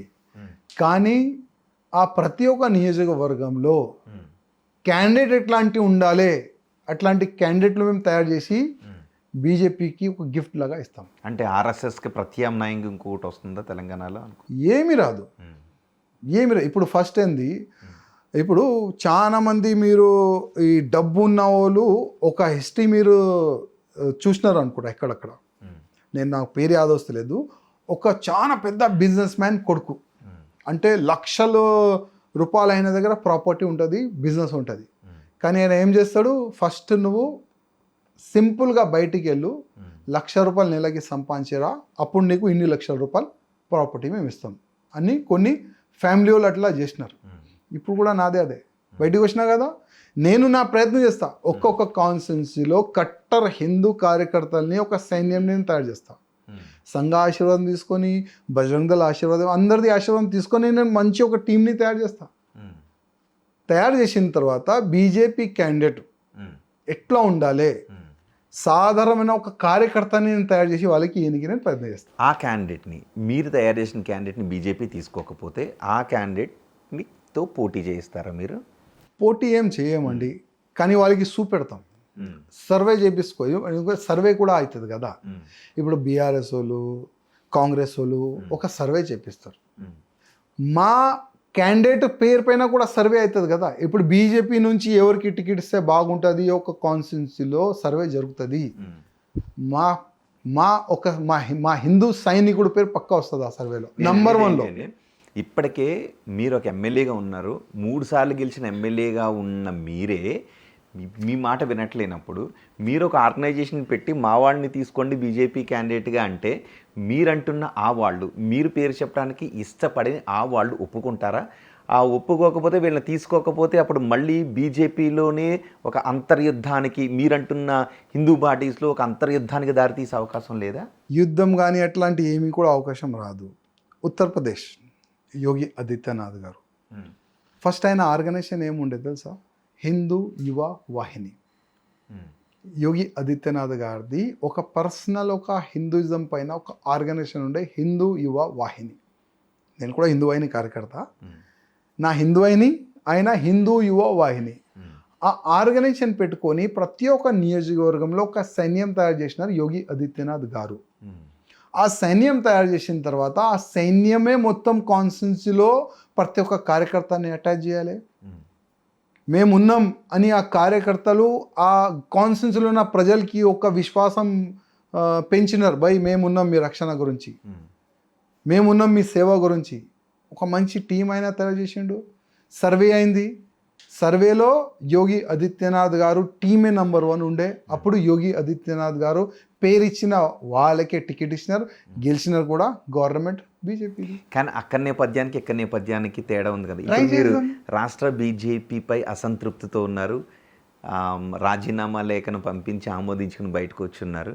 మీరు చేసేటటువంటి ఈ ప్రయత్నం రేపు అది బీజేపీ పైకి తిరుగుబావుటాలాగా మారే అవకాశం ఉంటుంది, కేంద్రం భావించే అవకాశం లేదు. మేము కేంద్రంకి చెప్పే చేస్తాం. కేంద్రంలో కొంతమంది రాయసింగ్ మంచోడు అని కూడా ఉంటుంది, రాయసింగ్ మంచోడు లేడు అని కూడా కొంతమంది ఉంటారు. ఆ మంచోడు అనే వాళ్ళకే చెప్పి చేస్తాం. ఇప్పుడు ఇక్కడ ప్రాబ్లం ఏం తెలుసా? ఓకే, బీజేపీ ఒక సిస్టమేటిక్ పార్టీ. ఇక్కడ ఏదైనా చెప్పాలంటే పర్మిషన్ కావాలి, ఏదైనా చేయాలంటే పర్మిషన్ కావాలి, అది రూల్ అది. కానీ మేము కొద్ది బయట వచ్చినాం కదా, మేము ట్రై చేస్తాం.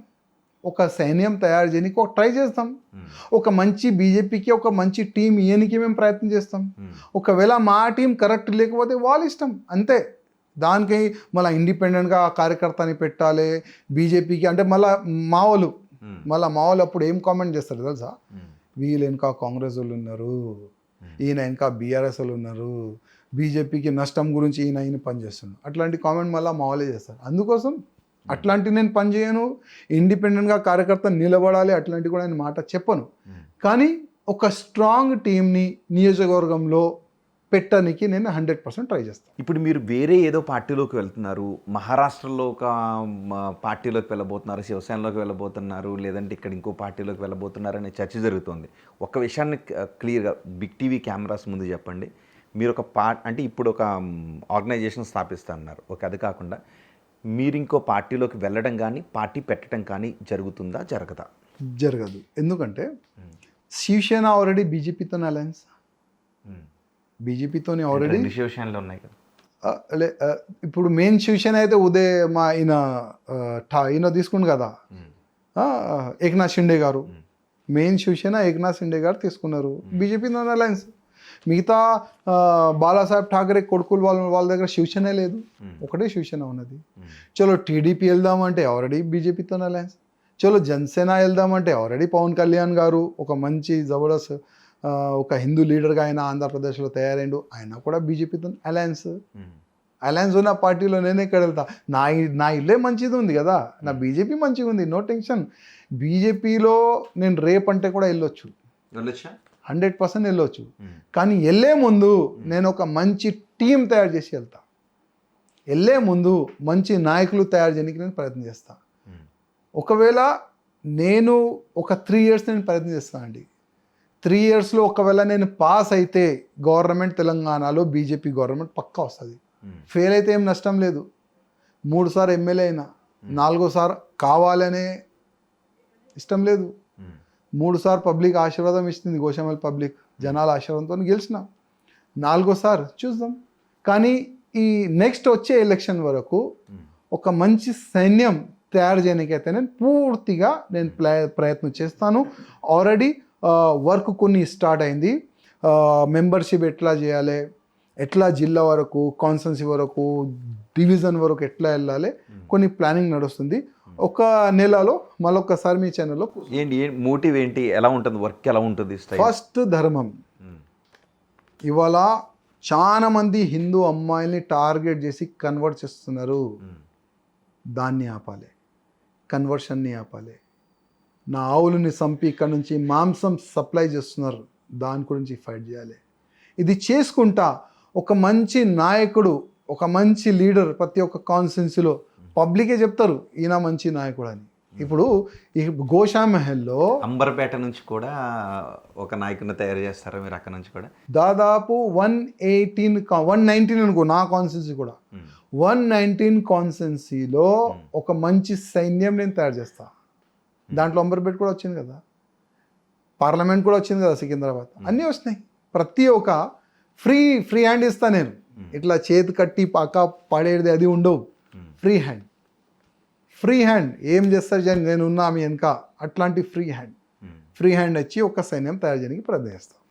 కేవలం రాజాసింగికి మాత్రమే ఉందా తెలంగాణలో బీజేపీకి అధికారంలోకి రావాలి, రాలేకపోతుంది అని? ఇంకెవ్వరికీ లేదా? చాలా మంది ఉన్నారండి, చాలా మంది ఉన్నారు. ప్రతి ఒక్క బీజేపీ కార్యకర్తలు మనసులో ఉన్నది బీజేపీ రావాలని. ప్రతి ఒక్క ఎంపీలో, ఎమ్మెల్యేలో, ఎమ్మెల్సీలో అన్ని దాంట్లో ఉన్నాయి రావాలందరూ. పార్టీతోనే ఉన్నారు, పార్టీ నిర్ణయాలకు అనుగుణంగానే ఉన్నారు. అందుకోసం అన్నా నేను మీకు, వితౌట్ కెమెరా ఒక ఎంపీకి, ఒక ఎమ్మెల్యేకి మీరు కలవండి. అసలు ఎక్కడ ప్రాబ్లం వస్తుంది వాళ్ళే మీకు చెప్తారు, నేను చెప్పేది లేదు. చేతు కట్టి పక్కా పాడేస్తే ఆయన ఏం చెప్తాడు, ఏం చేస్తాడు? ఆయన ఏం చెప్పాలంటే కూడా ఆయన ఆదేశం తీసుకొని చెప్పాలి, ఏం చేయాలంటే కూడా ఆయన ఆదేశం తీసుకొని చేయాలి. అప్పటి వరకు ఇష్యూ ఖతం అయిపోతుంది, కొత్త ఇష్యూ రెడీ అయిపోతుంది. ఒక్క ఇష్యూ పైన రియాక్ట్ కావాలంటే పర్మిషన్ కావాలి. పర్మిషన్ రానికి 4, 5 days, 10 days, 15 days, నెల. అప్పటి వరకు ఆ ఇష్యూ ఖతం అయ్యి ఇంకొక ఇష్యూ రెడీ. మీకు ఏం నచ్చలేదు, మీలో ఆయనకి ఏం నచ్చలేదు, మీరు ఆయన పేరు చెప్పట్లేదు, కానీ జనాలకి అది ఒక బహిరంగ రహస్యం. ఆయన ఒక్కరే తెలంగాణలో బీజేపీ ఎదుగుదలను ఆపేస్తున్నారు అని మీరు అంటున్నారు. మీలో ఆయనకి ఏమి నచ్చట్లేదు, ఆయనలో మీకేమి నచ్చట్లేదు. మేము డైరెక్ట్ చెప్తాం, ముఖం పైన చెప్తాం. మాకు ఆ అలవాటు లేదు, కడుపులో కత్తిలు పెట్టుకొని కౌగిలించాలి అట్లాంటి మాకు అలవాటు లేదు. మాకేం అలవాటు? కడుపులో కత్తి కాదు, చేతిలో కత్తి పట్టుకుంటాం. మేము డైరెక్ట్ చెప్తాం, అయ్యా కొట్లాడతావా లేకపోతే వెళ్ళిపోతావా. అది మేము డైరెక్ట్ ఫైట్ చేసే, డైరెక్ట్ చెప్పే వ్యక్తులు మేము. అందుకోసం ఇవాళ ప్రతి ఒక్క పోలీసు వాళ్ళు కానీ, ప్రతి ఒక్క మీడియా వాళ్ళు కానీ అందరూ ఏం చెప్తాడు, రాయసింగ్ మనసులో ఏం పెట్టుకోడు, డైరెక్ట్ చెప్పేస్తాడు, నచ్చినా నచ్చకపోని. ఇది మన స్టైల్. అందుకోసం వాళ్ళకి ప్రాబ్లం. మీరు స్ట్రైట్ ఫార్వర్డ్ అది రాదు కదా. ఇప్పుడు నాకు ఫస్ట్ అయితే రాజకీయమే రాదు. రాజకీయంలో నాకు మార్క్స్ ఎవరైనా ఇస్తారంటే అది గుడ్డు ఇస్తారు. రాజకీయం అసలు ఎట్లా, రాజకీయం ఏంది కూడా తెలియదు. ఓకే, ప్రజలు ఓటేసినారు, గెలిచిన. నా లక్ష్యం ఏంది, నా కర్తవ్యం ఏంది, ప్రతి ఒక్క డివిజన్లో రోడ్లు, డ్రైనేజ్లు, లైట్లు డెవలప్ చేయాలి, మంచి చేయాలి. దాని గురించి నేను ఎమ్మెల్యే అయినా. అది నేను పక్కా చేస్తున్నాను. మా టీమే మొత్తం డెవలప్మెంట్ పరంగా పనిచేస్తుంది ఇక్కడ. కానీ దాని ఎంబడి మా ధర్మం గురించి కూడా సేవ చేస్తాం. ఎక్కడైనా మా హిందువుల పైన ఏదైనా తప్పు జరిగితే, ఏ రాష్ట్రంలో ఎక్కడైనా జరిగితే ఇక్కడ నుంచి నేను వాయిస్ పంపిస్తాను. ప్రతి ఒక్క స్టేట్లో అండి మా సైన్యం ఆల్రెడీ తయారవుతుంది. తెలంగాణ కాదు, ప్రతి ఒక్క స్టేట్లో హిందూ సైన్యం మేము తయారు చేస్తాం. 31 లేదు అట్లా కాదు. ఇప్పుడు ఆల్రెడీ 31st ఉదయపూర్ రాజస్థాన్లో నా ఒక్క బహిరంగ సభ ఉన్నది. అక్కడ ఉన్న మేమేం చేస్తామంటే, ఏ స్టేట్లో పోతే అక్కడ అన్ని హిందూ ఆర్గనైజేషన్ని ఒక్కటి చేస్తాం. మేము ఒక్క పేరు పెడతాం, సకల హిందూ సమాజ్, అంటే ఆల్ హిందూ ఆర్గనైజేషన్ కలిసి ఈ ధర్మ సభ. అంటే మా లక్ష్యం ఏంది, మనము వేడి ఫైట్ చేస్తే మన బలం డైవర్ట్ అయిపోతుంది. అందరం ఒక్కటైతేనే మనం శత్రుతోని కొట్లాడొచ్చు. అది నా లక్ష్యం ఉంటుంది, అది నా ఉద్దేశం ఉంటుంది. ఇప్పుడు రాజస్థాన్ ఉదయపూర్లో కూడా దాదాపు ఒక 20 అట్లాంటి వేరే వేరే సంస్థల్ని ఒక్కటి చేసి ఒక ప్రోగ్రాం పెడుతున్నాం. దాదాపు 50,000 మంది వీడియో పంపిస్తాను నేను మీకు. అంత పెద్ద ప్రోగ్రాం 31st ఉన్నది. రాజేసింగ్ గారు, అందరం కలిస్తే శత్రువుని జయించగలం అని అంటున్నారు. తెలంగాణలో బీజేపీకి శత్రువు ఎవరో పేరు చెప్పకనే మీరు చెప్తున్నారు. రాజాసింగ్కి శత్రువు ఎవరో పేరు చెప్పకుండానే మీరు చెప్తున్నారు. ఆఫ్ కెమెరా వెళితే వాళ్ళందరూ చెప్పేది అదే అంటున్నారు. మరి ఆ ఒక్కరితో ఆఫ్ కెమెరాలో మాట్లాడే ఇంతమంది ఫైట్ చేయలేకపోతున్నారా? ఇప్పుడు మీరు వాళ్ళతో అడిగితేనే వాళ్ళు చెప్తారు ఎందుకు ఫైట్ చేస్తలేరు, ఎందుకు మీరు ముందుకు వస్తలేరు. ఒకవేళ తప్పు జరిగితే దానికి ఎందుకు మీరు వ్యతిరేకంగా మీరు మాట్లాడతలేరు, తప్పు జరిగితే ఎందుకు మీరు కేంద్రంకి అప్డేట్ చేస్తలేరు. ఒకసారి మీరు కూడా అందరితో మాట్లాడితే చాలా బాగుంటుంది. నేను చెప్తున్నా, ఇన్ని ధైర్యమైన స్టెప్స్ తీసుకున్న మీరు మీ నోటి వెంట ఆ పేరును ఎందుకు చెప్పలేకపోతున్నారు? సమయం వస్తే పక్కా చెప్తామండి. ఇంతకంటే సమయం రాదా? ఇప్పుడు ఇంకా సమయం లేదు. ఇప్పుడు ఏంటంటే నా వల్ల ఇంకా ఏదైనా డిస్టర్బ్ కావాలని నేనే అనుకుంటలేను. ఓకే, జరిగింది, ఇంత ఇష్యూ అయిపోయింది. ఇప్పుడు ఈ ఇష్యూని మనం క్లోజ్ చేయాలి. ఎందుకంటే ఇప్పుడు నాకు చాలా పనులు ఉన్నాయి. నాకు జస్ట్ ఈ ఒక్క స్టేట్ కాదు, దాదాపు 8 స్టేట్లో నేను ఒక ధర్మ సేవకుడుగా పని చేయాలి. నాకు చాలా పనులు ఉన్నాయి. వీళ్ళగా కాదు, నీకు గుంజు నాకు గుంజు, ఆయన ఏం చేస్తుండు ఈయన ఏం చేస్తుండు, ఆయన మంచి తింటుండే ఎక్కడి నుంచి ఆయనకు భోజనం వస్తుంది, అట్లాంటి ఆలోచన పెట్టుకోవాలి చాలామంది ఇక్కడ ఉన్నారు. మీ ఆలోచన నా ఆలోచనలో చాలా డిఫరెన్స్. నేనేమంటా తెలుసా, మనం అంటా నేను, వీళ్ళు ఏమంటారు నేను అంటారు. ఇదే డిఫరెన్స్. ఓకే, ఆ డిఫరెన్స్ ఎప్పుడు పోతుంది కదా, అప్పుడే ఇక్కడ గవర్నమెంట్ వస్తుంది. ఓకే, ఇక్కడ మనం అనేది రావాలి, ఇంకా నేను అనేది నడుస్తుంది. ఓకే, రాజశేఖర్ ఇంతకుముందు అన్నారు కడుపులో కత్తులు పెట్టుకొని నేను ఉండను, చేత్తో అవసరమైతే పెట్టుకుంటాను. మొన్న ఈటెల రాజేంద్ర కూడా ఇదే మాట అన్నారు, కడుపులో కత్తులు పెట్టుకుని కౌగిలించుకోవడం నాకు చేత కాదని. ఏంటి మీరు అదే మాట అన్నారు, మొన్న ఈటెల అదే అన్నారు. ఎవరు కడుపులో కత్తులు పెట్టుకుంటున్నది? కొంతమంది ఉన్నారు, వాళ్ళు పేరు చెప్పే అవసరం లేదు. తెలంగాణలో ఉన్న ప్రతి ఒక్క బీజేపీ కార్యకర్తకి తెలుసు వాళ్ళు ఎవరని. పేరు చెప్పే అవసరం లేదు. ఈటెల మాట్లాడిన మాటలను ఎలా చూడాలి? ఈటెల గారు ఏం మాట్లాడినారు అది నేను చూడలేదండి. ఎందుకంటే నేను అమర్నాథ్ యాత్రలో ఉండే, దాని తర్వాత కొన్ని ఫ్యామిలీ ఇష్యూస్ మా కాన్స్టిట్యున్సీలో 2-3 ఫ్యామిలీ ఇష్యూస్ ఉండే, దాంట్లో మళ్ళీ కాన్స్టిట్యున్సీ డెవలప్మెంట్లో అక్కడ నేను కొద్దిగా బిజీ అయిపోయినాను. కొన్ని ఇష్యూస్ జరిగింది ఈటెల గారిది, ఇంకా ఎవరెవరిది నేను చూడలేదు, దానిపైన ఏం మాట్లాడలేము మనం. ఇంకొకటి ఇప్పుడు నడుస్తున్నది 75 ఏళ్ల తర్వాత బీజేపీలో రాజకీయం నుంచి బయటకు రావాలి, పదవుల నుంచి బయటకు రావాలన్నది ఒకటి నడుస్తుంది కదా. మొన్న ఆర్ఎస్ఎస్ నుంచి కూడా అవే మాటలు మనకు వచ్చే మోహన్ భగవత్ నుంచి 75 ఏళ్ల తర్వాత మోదీని ఉద్దేశించి ఆ వ్యాఖ్యలు చేశారని చర్చ జరుగుతుంది కదా. ఎప్పుడైనా ప్రధానమంత్రి మోదీ గారు పైన సంఘం అగ్నేష్ మాట్లాడదు. ఎందుకంటే మోదీ గారే ఆర్ఎస్ఎస్ నుంచి వెళ్ళిన ఒక మంచి వ్యక్తి. ప్రధానమంత్రి మోదీ గారి హిస్టరీ మనం చూస్తే ఆయన ఈ ప్రపంచం వద్దు, ఈ వ్యక్తిలో వద్దు రాబోయ్ అని ఆయన కేదార్నాథ్లో ఒక గుఫలో ఆయన పోయి సన్యాసం తీసుకుని ఆయన అక్కడున్న సాధు సంతులు, నువ్వు ఇక్కడేం చేస్తున్నావు, దేశానికి నీ అవసరం, ఇక్కడ నుంచి వెళ్ళిపో, నువ్వు ముఖ్యమంత్రి అవుతావు, నువ్వు ప్రధానమంత్రి అవుతావు అని మోదీ గారికి కేదార్నాథ్ నుంచి పంపిస్తారు సాధు సంతులు. అక్కడ మొన్న ఒక 3 years ముందు నేను కూడా వెళ్ళినా, అక్కడ అన్ని సాధు సంతులు నాకు కూర్చొని పెట్టి 2 గంటలు నా క్లాస్ బికినారు. 2 గంటలు అక్కడ సాధు సంతులు ఎట్లా అంటే అసలు ఎవరితో కలవరు.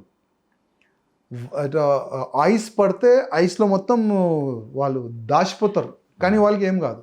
అట్లాంటి శక్తి పవర్ఫుల్ ఉన్న సాధు సంతులు మీకు కేదార్నాథ్లోనే దొరుకుతారు. అట్లాంటి ప్రధానమంత్రి మోదీ గారు సంఘం నుంచి వచ్చిన వ్యక్తి. ఇప్పుడు ఒక ఆన్సర్కి చాలా వరకు 75 ఏళ్ళ ఏజ్ లిమిట్ అనేది ఇప్పుడు ప్రధానికి వర్తించబోతుంది. ఎట్లన్నా ప్రధానమంత్రి మోదీ గారి వల్లనే ఇవాళ బీజేపీ ఉందండి పక్కా. నెక్స్ట్ ఆయన ఇంకా 10 years ఆయననే ఉండాలని నేను కోరుకుంటున్నాను. ఎందుకంటే ఒకవేళ ఆయన ఇంకా 10 years ఉంటే మన భారతదేశం ఎక్కడో వెళ్ళిపోతుంది. పక్కా ఆయననే ఉండాలి, 10 years వరకు ఉండాలి ఆయన అయితే. ఓకే, మీ దగ్గరికి వద్దాం. మీకు బీజేఎల్పీ పదవిని కూడా మీరు ఆశించారు. బీజేఎల్పీ పదవి ఇవ్వనప్పుడు మీరు కొన్ని రోజులు ఎవరికి అందుబాటులో లేకుండా వెళ్ళిపోయారని అన్నారు. మొన్న ఎమ్మెల్సీ ఎలక్షన్స్ జరిగేటప్పుడు మీరు బీజేపీ పార్టీ ప్రతిపాదించిన వాళ్ళకి కాదు, మీరు ప్రతిపాదించిన వాళ్ళని ఇవ్వాలి అని అక్కడ కూడా మీరు కొంత వివాదం సృష్టించారు.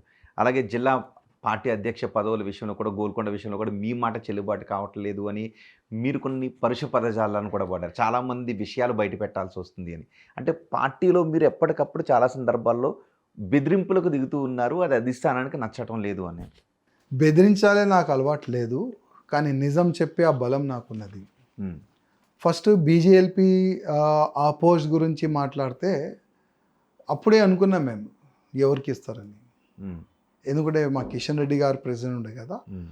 ఎవరికి ఇస్తారు అప్పుడే తెలిసిపోయింది. దానిపైన ఎక్కువ మేము చర్చ చేయలేదు. హ్మ్. మాకు తెలిసిపోయింది మాకు పక్క పెడతారని. హ్మ్. పక్క పెట్టేసాం, నో ప్రాబ్లం.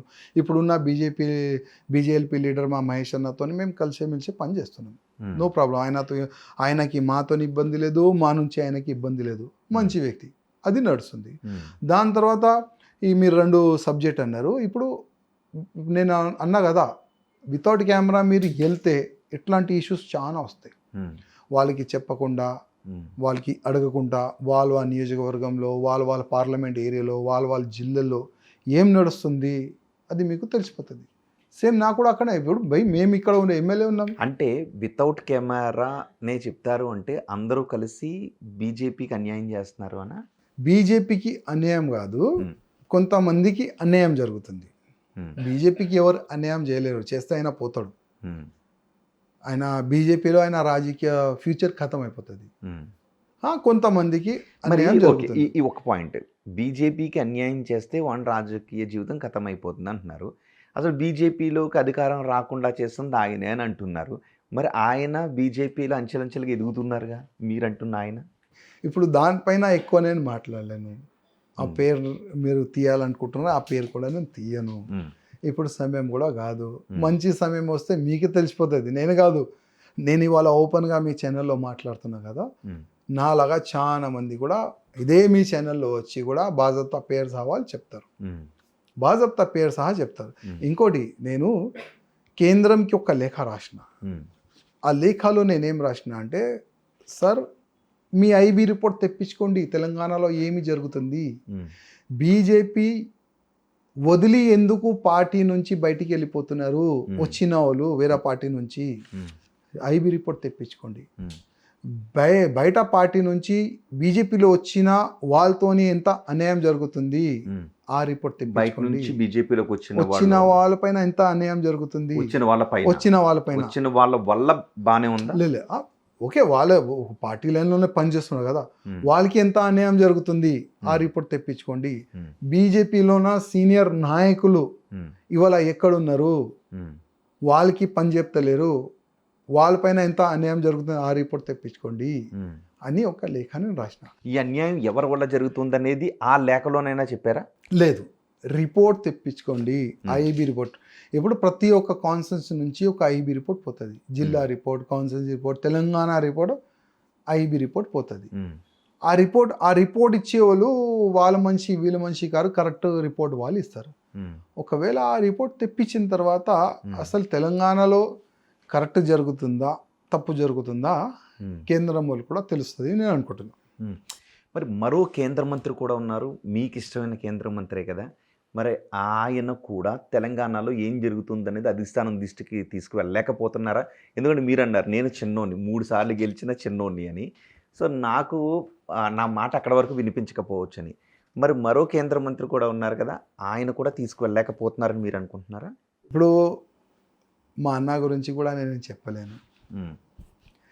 కొంతమంది ఉన్నారు, చూస్తున్నారు అన్యాయం జరుగుతుంది, హ్మ్. దానికి ఏం చెప్పలేరు, అట్లాంటి కూడా కొన్ని పరిస్థితి హ్మ్. ఉన్నది.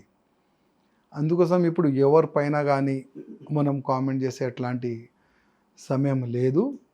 మంచి సమయం వస్తుంది, నేను కాదు నాలాంటి చాలా మంది వచ్చి నిజం చెప్పనీకి వాళ్ళు ప్రయత్నం చేస్తారు. మీరు రాజీనామా చేసేటప్పుడు బండి సంజయ్‌కి చెప్పారా? అన్న ఉండే అప్పుడు అన్న వద్దు కూడా అన్నారు. నేనన్నా అన్న చాలా ఓవర్ అయిపోయింది, 11 ఇయర్స్ నేను చాలా ఇబ్బందిలో పడ్డాను, అసలు నేను ఎక్కడున్నాను బీజేపీలో నాకు అర్థం అయితే లేదు, ఇది చాలా అన్యాయం జరుగుతుంది, ఇట్లాంటి తప్పు జరుగుతుంది మీరు చూడొచ్చన్నా, కానీ నా వల్ల అయితే నేను కాదన్నా, నేను పార్టీ ఇడ్చేస్తాను వద్దన్నా నాకని అన్నకి చెప్తే, అన్న ట్రై చేసిండు, అన్న నాకు బాగా చెప్పిండు కూడా, కానీ ఆ సమయం కొద్దిగా ఆ, వేరగుండే ఆ సమయం కొద్దిగా. కానీ ఒక కార్పొరేటర్ స్థాయి నుంచి ఒక ఎమ్మెల్యే స్థాయికి వచ్చి ఒక బలమైన బీజేపీ నేతగా ఎదగగలిగారు అంటే బీజేపీ అండదండలు లేకుండానే జరిగిందా? వితౌట్ బీజేపీ కార్యకర్తల ఆశీర్వాదం దొరికిన తర్వాతనే ఇక్కడ వరకు వచ్చినాము. ఎవరైనా బీజేపీ వల్ల బీజేపీ ఆశీర్వాదము ఇవ్వకపోతే కూడా ఇక్కడ వచ్చినా అని ఎవరు కూడా చెప్పరు. నేనైతే మీ కెమెరా ముందు చెప్తున్నా, మా కార్యకర్తలు, బీజేపీ అధికారులు, సంఘ ఆశీర్వాదం వల్లనే నేను ఇక్కడ వరకు వచ్చాను. అది కాదు, మొన్న ఎలక్షన్స్ ముందు కూడా మీరు కొన్ని వివాదాస్పద వ్యాఖ్యలు చేశారు అని మిమ్మల్ని అప్పుడు సస్పెండ్ చేశారు, మిమ్మల్ని జైలుకి పంపించారు, దాని వెనుక కుట్ర ఉంది అని కూడా మీరు అన్నారు. మళ్ళీ మీరు వచ్చిన తర్వాత మీకు టికెట్ ఇచ్చారు, పార్టీలో చేర్చుకున్నారు. మరి మీరంటున్న వాళ్ళు కుట్ర చేసి ఉంటే మళ్ళీ మీకు టికెట్ ఇచ్చి పార్టీలో చేర్చుకుని ఉండేవారా? నేను ఒక మాట అన్నా, కేంద్రంలో రాజాసింగ్ తప్పు అనేవాళ్ళు కూడా ఉన్నారు, రాజాసింగ్ మంచోడు చెప్పేవాళ్ళు కూడా ఉన్నారు. ఆ మంచోడు చెప్పేవాళ్ళు ఉన్నారు కదా, వాళ్ళ ఆశీర్వాదాలను టికెట్ వచ్చింది. కానీ ఇప్పుడు మీరు రాజీనామా చేసినప్పుడు కేంద్రం అంగీకరిస్తుందని మీరు అనుకోలేదు, పిలిచి మాట్లాడుతుంది అనుకుని మాత్రమే రాజీనామా చేశారు. కానీ రాష్ట్రం నుంచి కొంతమంది పంపించిన వీడియోల వల్ల అంగీకరించారు. మరి కేంద్రంలో మీరు మంచోరు అని చెబుతున్న వాళ్ళు ఎవరు దీన్ని ఆపే ప్రయత్నం చేయలేదా? ఎక్కువ దినం ఉండవు కదా, ఇది ఈ రాజీనామాని యాక్సెప్ట్ వాళ్ళు చేసుకున్నారు, సస్పెండ్ అయితే చేయలే కదా. అరవింద్ గారు ఒక మంచి మాట అన్నారు, మిస్ కాల్ సిస్టమ్ ఉన్నది మా దగ్గర. ఇవాళ లేకపోతే రేపు మిస్ కాల్ వస్తుంది. మిస్ కాల్ వచ్చింది తర్వాత ఇక్కడ జరుగుతున్న తప్పుల గురించి కేంద్రం ముందు నేను పెట్టిన తర్వాత వాళ్ళు సాటిస్ఫై అవుతారా లేదా అప్పుడు చూద్దాం. 100% కేంద్ర ఆశీర్వాదం వల్ల ఇక్కడ వరకు వచ్చినామండి. కేంద్రం మా పెద్దల వల్ల ఇక్కడ వరకు వచ్చినాము. ఇట్లాంటివి కూడా ఇబ్బంది ముందు కూడా ఉండవు అని నేను అనుకుంటున్నాను. ఓకే, ఇప్పుడు గోషామహల్కి ఉప ఎన్నిక రాబోతుందా? రాజా సింగే ఎమ్మెల్యేగా ఉండబోతున్నారా? ఇక్కడ బై ఎలక్షన్ ఎందుకు వస్తుంది? ఆల్రెడీ చాలామంది బీఆర్ఎస్ నాయకులు ఈ కాంగ్రెస్లో చేరిపోయినారు. అక్కడ ఉప ఎన్నికలు రాలేదు. ఇక్కడ ఎందుకు వస్తుంది? ఇక్కడ కూడా రాదు ఉప ఎన్నికలు. 200% ఇక్కడ రాదు. మీరు ప్రేమలాకి ఇచ్చేటప్పుడే చెప్పారు కదా, అసెంబ్లీ స్పీకర్ కూడా ఇచ్చే నా పైన అనర్హత వేటు వేయమని చెప్పండి అని, తొలగించమని చెప్పండి అని అన్నారు. బీజేపీ ఏం చెప్పిందంటే మేము ఆయన్ని వెళ్ళమని చెప్పలేదు, రాజీనామా ఇచ్చారు, ఆమోదించారు అని చెప్తున్నారు. సో ఇప్పుడు అదే గుర్తుపైన గెలిచి మీరు ఎమ్మెల్యేగా ఉండాలని అనుకుంటున్నారు, కుదిరితే మళ్ళీ తిరిగి బీజేపీలోకి వెళ్ళాలని అనుకుంటున్నారు. సో ఆ పిలుపు అటు నుంచే రావాలని మీరు అనుకుంటున్నారు, రైట్? కేంద్రం నుంచి, మా కేంద్ర నాయకుల నుంచి. మీరైతే వెళ్ళి అడగరు? అదే నేను అడిగినా కదా, లేఖ రాసినా కదా, సార్ టైం ఇవ్వండి నేను కలవాలనుకుంటున్నా అని.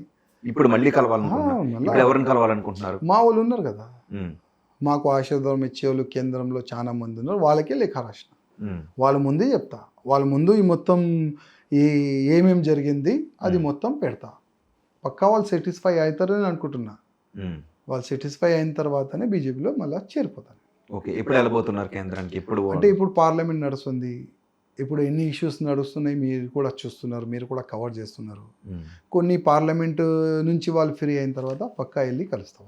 ఓకే, మొన్న ఎన్నికలకు ముందు అంటే బండి సంజయ్నే మరోసారి అధ్యక్షుడిగా కొనసాగించుంటే ఏం జరుగుండేది తెలంగాణ? చాలా బాగుండేది, చాలా మాకు పని వచ్చేది, ప్రతి ఒక్క జిల్లాలో కార్యకర్తల్లో ఒక ఉత్సాహం వచ్చేది. నెక్స్ట్ గవర్నమెంట్ పక్కా అనే కార్యకర్తలు కూడా చాలా ధైర్యంగా ముందుకు వెళ్ళేది. మంచి ఒక మూమెంట్ అయితే వచ్చేది. 100% వస్తుంది. మళ్ళీ అది మీరు 2 years కానీ 3 years కానీ తర్వాత చూస్తారు.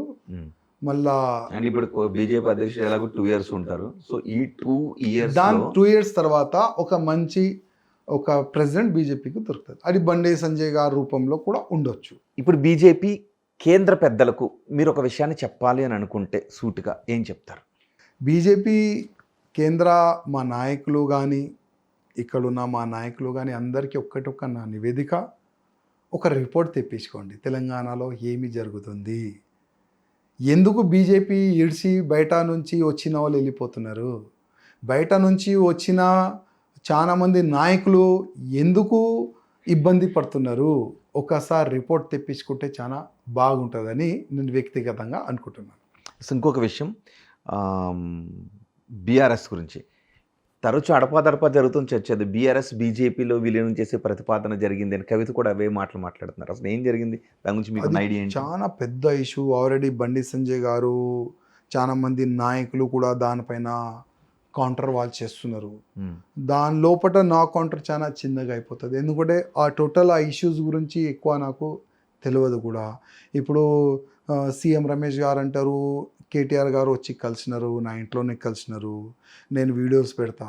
ఆ వీడియో పెట్టి ఆ వీడియోలో ఒకవేళ కేటీఆర్ గారు వాయిస్ ఒకవేళ ఉంటే అప్పుడు మొత్తం బీఆర్ఎస్ ఖతం అయిపోతుంది పక్క. ఒకవేళ నిజమైన కేటీఆర్ గారు సీఎం రమేష్ గారితో కలిసి నేను నా పార్టీని మొత్తం విలయం చేస్తా, ఇంకా వేరే వేరే ఇష్యూస్ అయినా మాట్లాడి, ఒకవేళ ఆ రికార్డింగ్ సహా వాయిస్ రికార్డింగ్ కూడా దాంట్లో ఉంటే కేటీఆర్ గారు అంటే ఇప్పుడు మనం ఇద్దరు కలుస్తున్నాం, అక్కడ ఒక కెమెరా ఉన్నది, కెమెరాలో జస్ట్ వీడియో రికార్డ్ అవుతుంది కానీ మన వాయిస్ రికార్డ్ కాదు.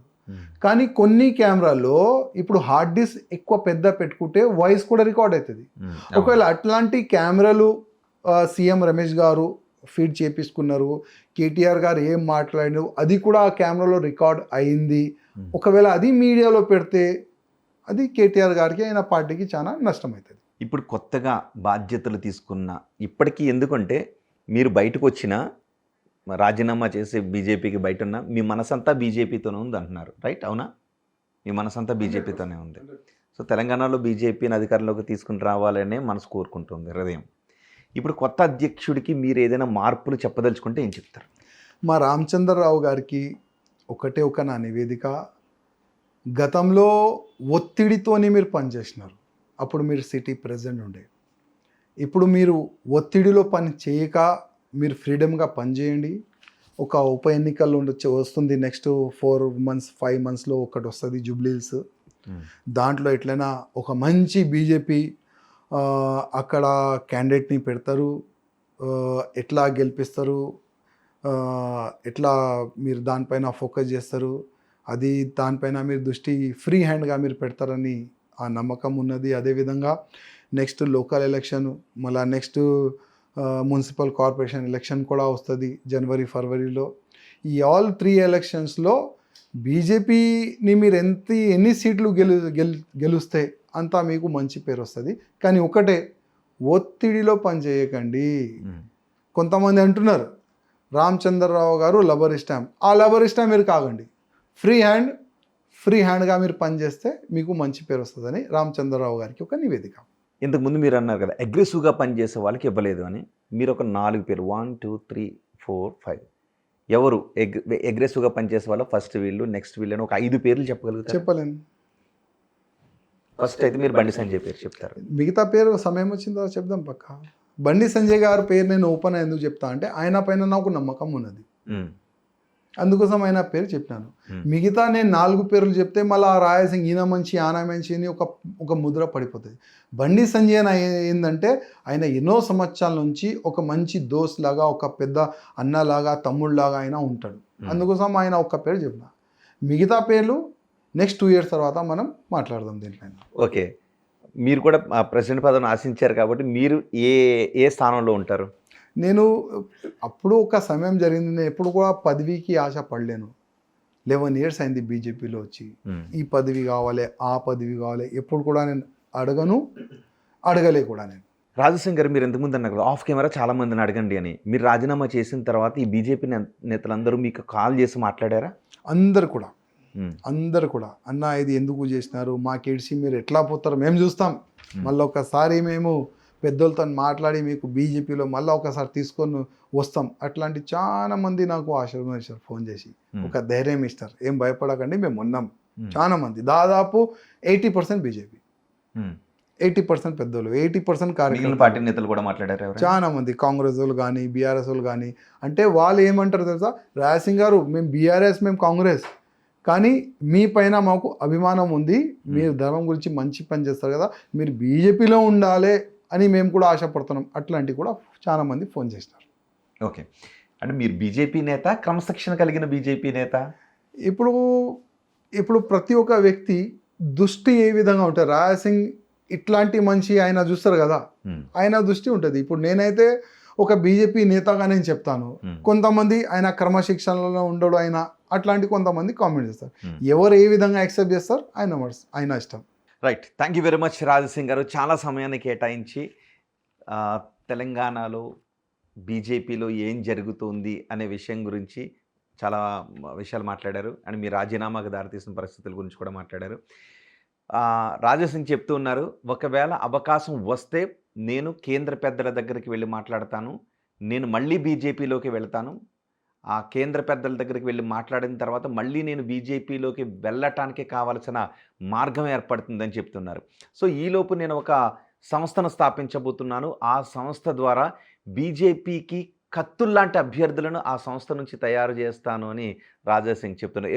ఎప్పుడు స్టార్ట్ చేయబోతున్నారు రాజాసింగ్ గారు? అది ఇంకా వర్క్ నడుస్తుంది, ఎట్లా కార్యకర్తల వరకు వెళ్ళాలని అది వర్క్ నడుస్తుంది. ఆ వర్క్ మొత్తం అయిన తర్వాత మీకు అప్డేట్ చేస్తాను. రైట్, కానీ రాబోయే రోజుల్లో మాత్రం మళ్ళీ మీరు తిరిగి బీజేపీకి వెళ్ళబోతున్నారు. మిస్ కాల్ వస్తాయి. రైట్, ఫైర్ బ్రాండ్ బీజేపీ నేత, బీజేపీ నుంచి బయటకు వచ్చిన మనసంతా బీజేపీతోనే ఉంది అంటున్న గోషామహల్ ఎమ్మెల్యే రాజాసింగ్తో ఇంటర్వ్యూ విశేషాలు ఇవి. తాజా సమాచారం కోసం చూస్తూనే ఉండండి బిగ్ టీవీ.